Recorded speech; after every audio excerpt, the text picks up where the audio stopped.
Subscribe now and press the bell icon. Never miss an update.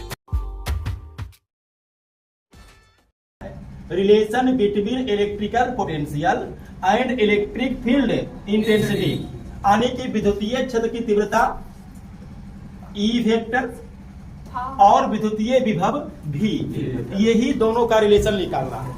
ये दोनों का relation बहुत इंपॉर्टेंट टॉपिक है।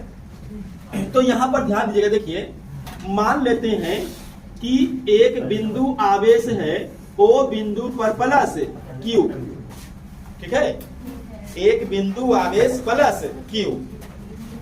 अब यहां से इस आवेश का इलेक्ट्रिक फील्ड है। क्या है? Electric field. प्लस से बाहर निकलता हुआ इलेक्ट्रिक फील्ड होगा नहीं। अब इस इलेक्ट्रिक फील्ड में हम लोग दो बिंदु ले लेते हैं, एक बिंदु A और एक बिंदु B, और दोनों बिंदु इस प्रकार से लेते हैं कि इसके बीच का जो दूरी है वो बहुत कम हो, मतलब 500 दूरी। तो dr लेते हैं, dx भी ले सकते हैं, कोई दिक्कत नहीं है, ठीक है। यहाँ पे उल्टा कर दीजिए, ये A पॉइंट है और ये B पॉइंट है। अब अगर ये दोनों के बीच का दूरी बहुत कम है तो दोनों के बीच के इलेक्ट्रिक फील्ड को हम एक जैसा मान सकते हैं। समझिए बात को। ऐसे इलेक्ट्रिक फील्ड का फॉर्मूला होता है 1/4 pi epsilon not Q by R। दूरी बदलेगा तो इलेक्ट्रिक फील्ड का मान बदल जाएगा। क्या समझिए, अगर हम इस चार्ज से देखें A का और इस चार्ज से देखें B का, तो दोनों का दूरी तो अलग अलग होगा, तो दोनों जगह इलेक्ट्रिक फील्ड का मान अलग अलग आएगा। लेकिन चूंकि ये दोनों के बीच का दूरी जो है बहुत कम है, तो अंतर भी बहुत कम आएगा, तो उसको हम लोग निगलेक्ट कर सकते हैं। यानी सीधा सीधा समझिए कि इन दोनों बिंदुओं के बीच का तीव्रता को हम एक समान मान सकते हैं, ठीक है। अगर दूरी ज्यादा हो जाएगा ना तो दोनों इलेक्ट्रिक फील्ड का मान अलग अलग आएगा, फिर इलेक्ट्रिक फील्ड अलग अलग होगा। लेकिन यहाँ पर ये कंडीशन के लिए ठीक है। अब यहाँ पर मान लीजिए कि एक Q नोट चार्ज का कल्पना करते, कितना Q नोट परीक्षण आवेश जो होता है। तो अब यहाँ पर देखते हैं, माना कि प्लस Q आवेश के विद्युतीय क्षेत्र में A और B दो बिंदु एक दूसरे के अत्यंत निकट स्थित है, ठीक है। O बिंदु पर जो Q आवेश है उसका इलेक्ट्रिक फील्ड बना, और उस इलेक्ट्रिक फील्ड में दो बिंदु A और B एक दूसरे के अत्यंत निकट स्थित है। इसलिए इन दोनों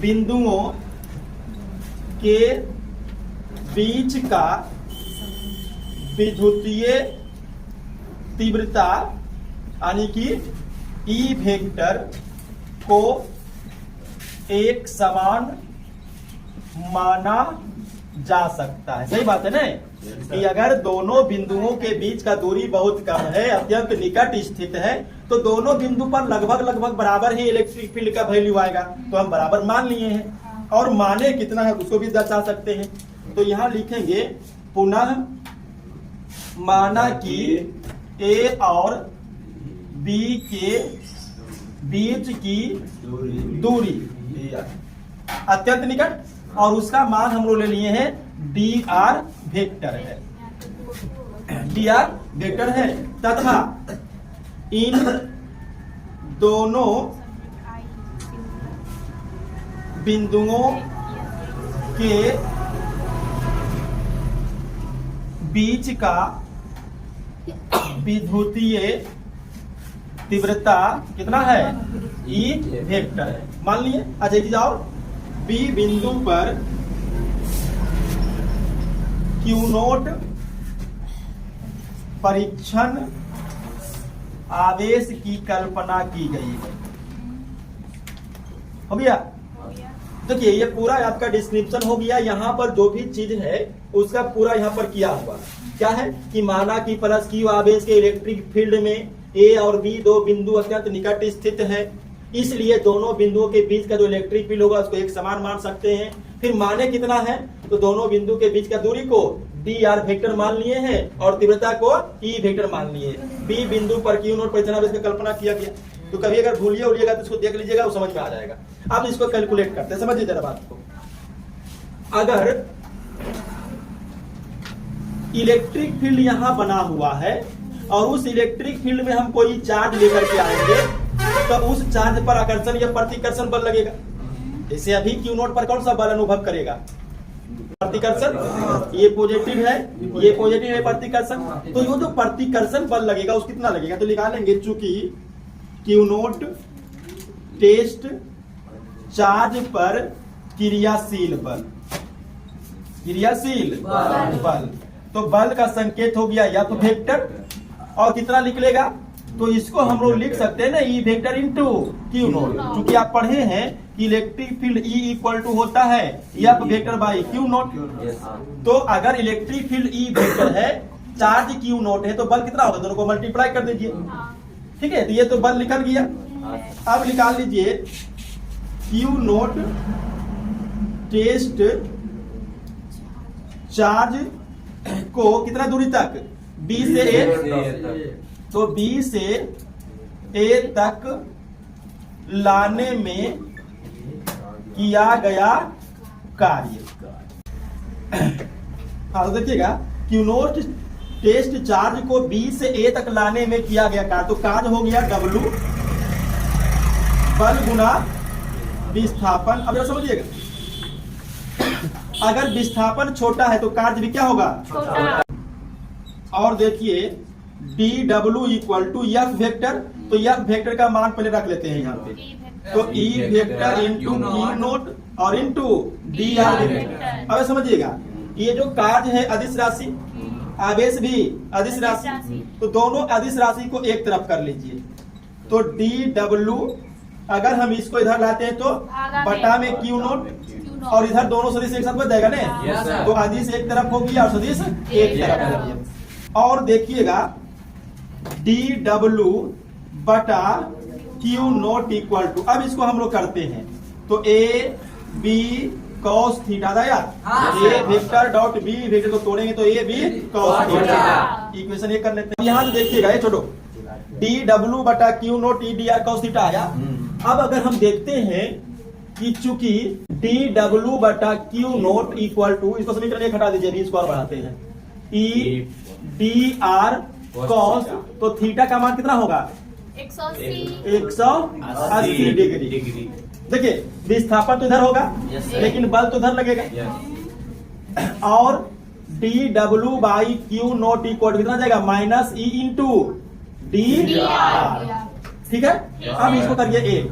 अब यहाँ पर समझिएगा, अगर हम लोग देखें विभवांतर पढ़े हैं, विभवांतर के परिभाषा से ध्यान दीजिएगा। तो विभवांतर में हम लोग क्या देखे थे कि किसी बिंदु पर किया गया कार्य, सॉरी बिंदु कहते हैं, एकांक परीक्षण आवेश को अनंत से किसी बिंदु तक लाने में किया गया कार्य विभव कहलाता है। तो अगर विभव भी है W बटा क्यू नोट, तो अगर हम इस कार्य को अल्पांश कर दें तो विभव भी क्या हो जाएगा? अल्पांश। अब यहाँ मिलाइए, देखिए डी डब्ल्यू बटा क्यू नोट, डी डब्ल्यू बटा क्यू नोट, तो हम लोग समीकरण एक में चेंज कर सकते हैं। समीकरण एक से डी डब्ल्यू बटा क्यू नोट को क्या लिख सकते हैं? डी भी minus E into D are. इसीलिए ई इक्वल टू क्या मिलेगा? माइनस डी भी बटा डी आर मिल जाएगा ना। अब यही देखिए आपका मेन है मुद्दा, इलेक्ट्रिक फील्ड इंटेंसिटी और पोटेंशियल भी यही रिलेशन है आपका। यही क्या है रिलेशन? किसका किसका? इलेक्ट्रिक फील्ड और इलेक्ट्रिक पोटेंशियल का, विद्युतीय क्षेत्र का तीव्रता और विद्युतीय विभव में संबंध। तो संबंध को हम क्या लिख सकते हैं कि किसी बिंदु पर विद्युतीय क्षेत्र की तीव्रता उस बिंदु पर ऋणात्मक विभव भी क्या है? विभव। और डी बटा डी आर को क्या बोलेंगे? मतलब छोटा अल्पांश। डी बटा डी आर को हम लोग बोलते हैं मैथ के भाषा में प्रवणता, अंग्रेजी में ग्रेडियंट, प्रवणता। और किसका प्रवणता? अगर भी लगा दे तो तो याद रखिएगा कि डी भी बटा डी आर विभव प्रवणता कहलाता है। भी ऑब्जेक्टिव में पूछ सकता है, क्या पूछेगा? दिया हुआ रहेगा कि डी भी बटा डी आर है तो विभव प्रवणता। अब पुरुष शुरू से आते हैं, चलो यहाँ लिख देते हैं, जहां डीवी बटा डी आर क्या है, विभव प्रवणता है। अंग्रेजी में इसको बोलेंगे potential gradient, gradient, potential gradient. अब फिर से आते हैं, अतः किसी बिंदु पर विद्युतीय क्षेत्र की तीव्रता उस बिंदु पर ऋणात्मक विभव प्रवणता के बराबर होता है। क्लियर? किसी बिंदु पर परिणामी विद्युतीय क्षेत्र की तीव्रता उस बिंदु पर ऋणात्मक डीवी बटा डी आर को बोलेंगे विभव प्रवणता, तो ऋणात्मक विभव प्रवणता के बराबर होता है। यह स्टेटमेंट हो गया, इसका स्टेटमेंट हो गया विद्युतीय क्षेत्र की तीव्रता और विद्युतीय विभव। समझ में आ गया? नोट कीजिए इसको।